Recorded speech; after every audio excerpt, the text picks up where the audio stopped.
राम के वनवास जाने में जिम्मेदार कौन? ना तो दशरथ जी जिम्मेदार, ना तो कैकेयी जिम्मेदार, ना तो मंथरा जिम्मेदार। बचा कौन? बचा कौन? बचे राम।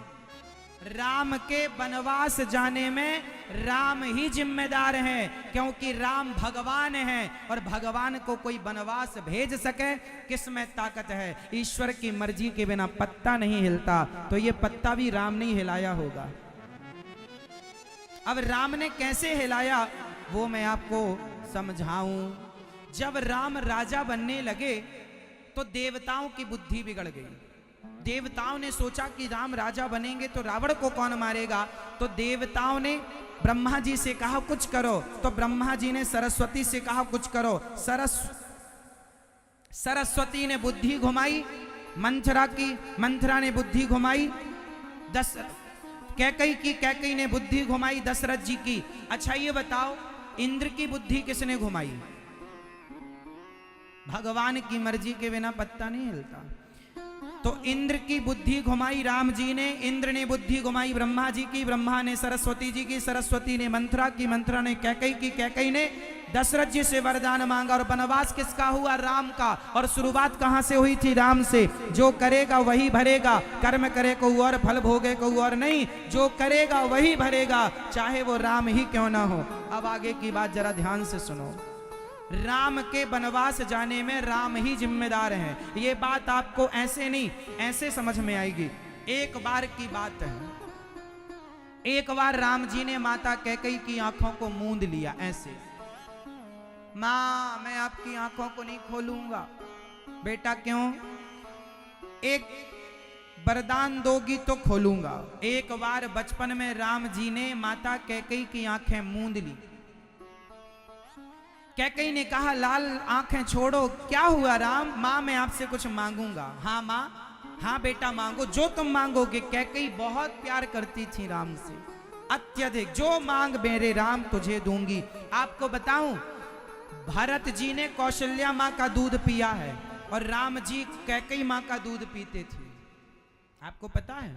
कौशल्या जी राम को अपना दूध कम पिलाई है, भरत जी को ज्यादा पिलाया है। और कैकेयी मां का दूध सबसे ज्यादा किसने पिया है? प्रभु राम ने। तो कैकेयी मां से राम ने कहा मैं आपकी आंखें तब खोलूंगा जब मुझे आप एक वचन दोगी, एक वचन दोगी। ठीक है मैं तुझे देती, जो मांगेगा तेरी कैकेयी मां देगी। बोल राम तुझे क्या चाहिए? ये बात तब की है जब राम जी 6-7 साल के थे। राम जी ने कहा मां यदि तुम मुझे देना चाहती हो तो मैं तुमसे मांगता हूं कि जब मेरे पिता मुझे राजा बनाने लग जाएं तो आप मुझे वनवास भेज देना। ये बात राम ने मांगी थी वरदान कैकेयी मां से, मुझे वनवास भेज देना मां। क्यों? कैकेयी बोली क्यों तुम्हें वनवास भेजूं? मां मेरा अवतार रावण जैसे दुष्टों को मारने के लिए, लीला करने के लिए हुआ, और यदि तुम मुझे वनवास नहीं भेजोगी तो मेरी जय जयकार बढ़ेगी नहीं मां। तो क्या बेटा इसमें तेरी जय जयकार होगी? हाँ मां, घर घर के लोग मुझे जानने लग जाएंगे। जिसके लिए आया हूं अवतार लेकर वो कार्य सिद्ध होगा। कैकेयी मां ने कहा ठीक है, पर मां तेरा बड़ा अपमान होगा मां, तेरे नाम का बड़ा अपमान होगा मां। कैकेयी बोली कोई बात नहीं मेरे राम, तेरे सम्मान के लिए मुझे अपमान सहना पड़े तो मैं समाज का हर कड़वा अपमान, जहर रूपी अपमान सह लूंगी, पर मेरे राम की जय जयकार यदि मेरे एक निर्णय से होती है तो जा।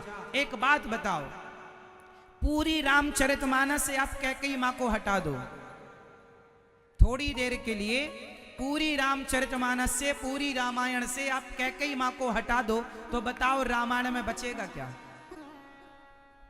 जोर से बताना।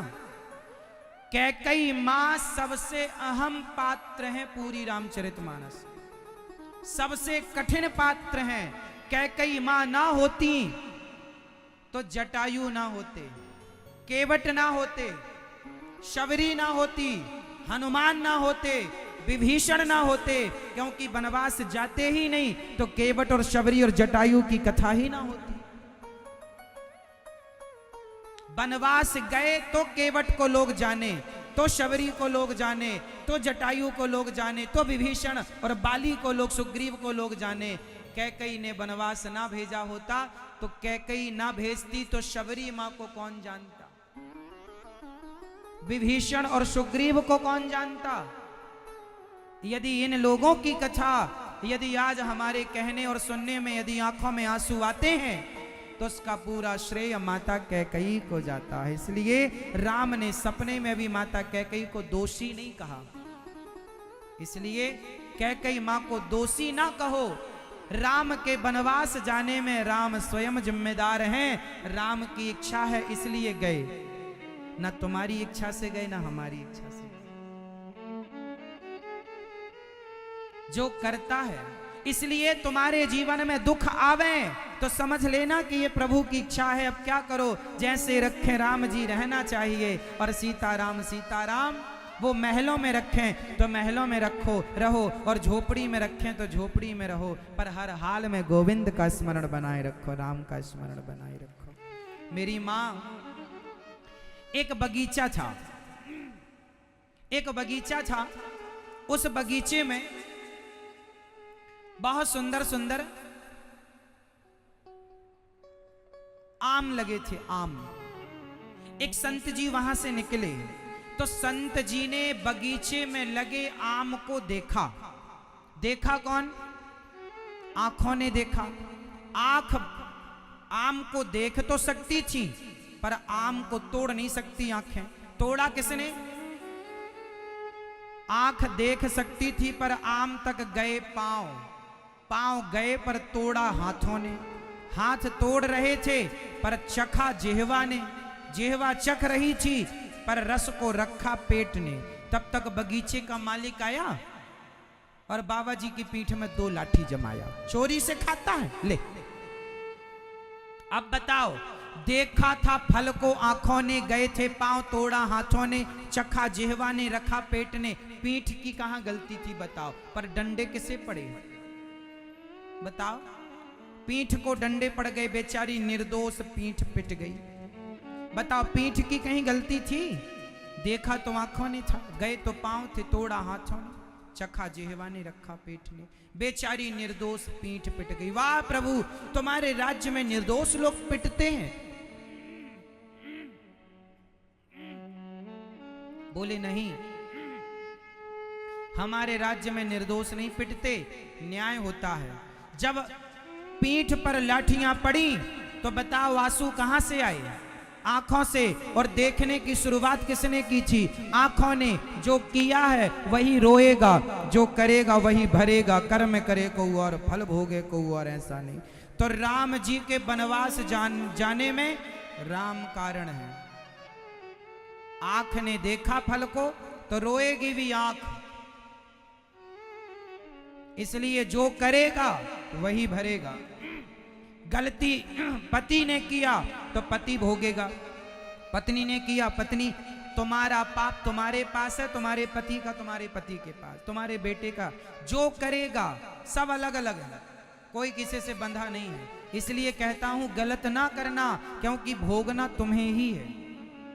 को ना काहू को सुख दुख कर दाता, निज कृत कर्म भोग सब ग्राता। जोग वियोग भोग भल मंदा, हित अनहित मध्यम भ्रम फंदा। जन्म मरण जहां लगी जग जालू, संपत्ति विपत्ति कर्म अरु कालू। ये सब जन्म मरण, हानि लाभ जीवन मरण, यश अपयश विधि, हाँ सब ईश्वर के हाथ में। तुम्हारे हमारे हाथ में कुछ नहीं है। हमारे और तुम्हारे हाथ में केवल राम नाम जपो, बस ये तुम्हारे हाथ में है। भगवान से प्रेम करो तुम्हारे। बाकी तुम्हारी बेटी होगी कि बेटा तुम्हारे हाथ में नहीं है। तुम्हारा विवाह किससे होगा तुम्हारे हाथ में नहीं है। तुम कितने साल जियोगे तुम्हारे हाथ में नहीं है। कुछ तुम्हारे हाथ में हो तो बताओ।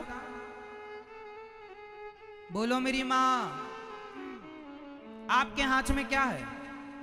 कुछ भी नहीं। लेकिन आप परेशान इतना होती हो कि तुम ही ब्रह्मा हो, तुम ही सृष्टि चला रही हो। ऐसा तुम रोती हो, छाती फाड़ फाड़, हे भगवान मैं बर्बाद हो गया, बर्बाद हो गई। काहे का बर्बाद? तुम्हारे बाप का था क्या?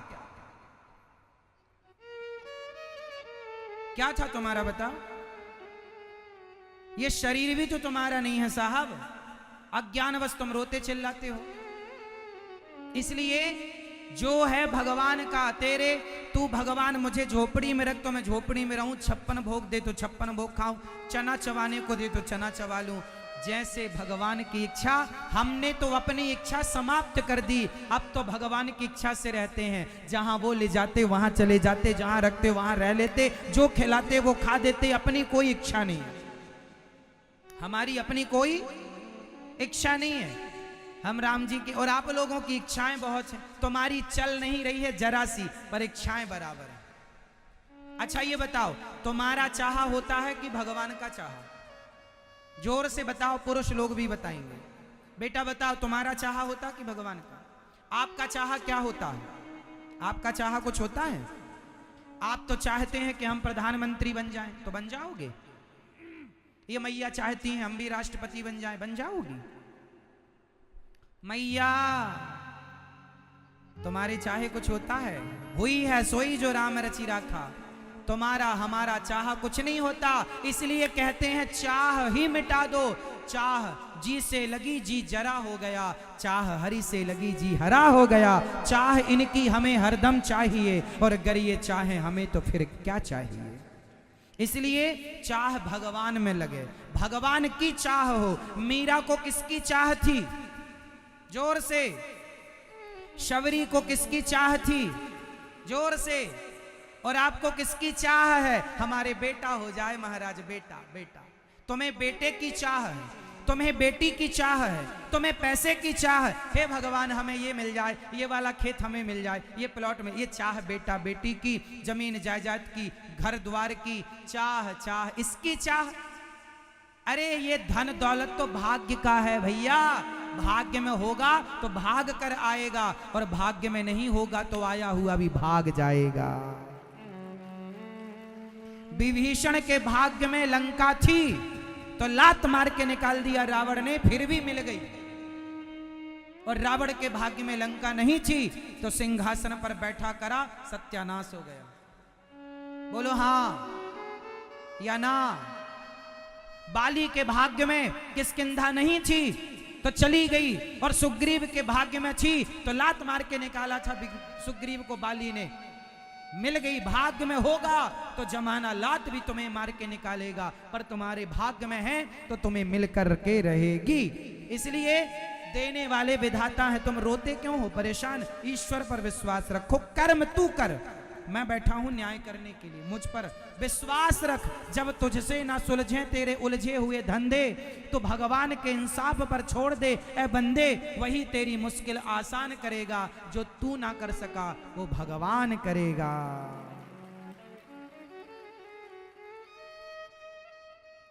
मेरी मां, तो आज से तुम क्या चाहोगी? भगवान को चाहना।